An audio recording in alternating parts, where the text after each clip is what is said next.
How can you imagine na those who want to destroy this country nakapasok doon sa Congress because of that party list? Nung gumagang amend ng konstitusyon niya. Pero sabi ko yung Latin Congress, it was just a sweeping statement actually. Pero karamihan yung negosyo nila yung nagalit yung mga congressman, huwag na tayong magbulahan. Yan ang negosyo ng congressman. Mm-hmm.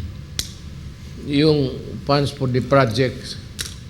Kaya lumalabas yan. Hindi naman galing sa akin yan. Baski saan, magtanong ka ng kontraktor. Anybody.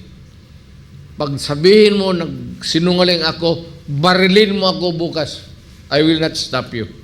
That's the hard truth. 30 to 40, usually noon, 30-40, ha? panahon ko ng congressman ako, 20% yan. Kaya naging 30, ngayon 40. Kayang eskwelahan mo, Mr. Speaker, bigyan mo ako ng project, good for 600. 20 rooms. Ang matapos yan, 10 rooms lang, wala pa.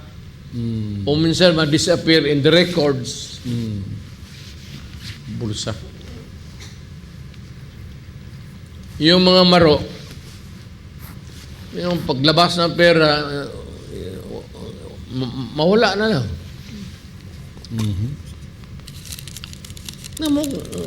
Congressman, kayo mga Pilipino, nakita man ninyo,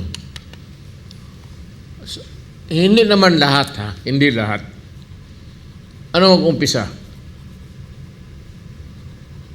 Tignan mo pag unang term nila, Tamaraw, get re-elected. Katawa na, Kutsina.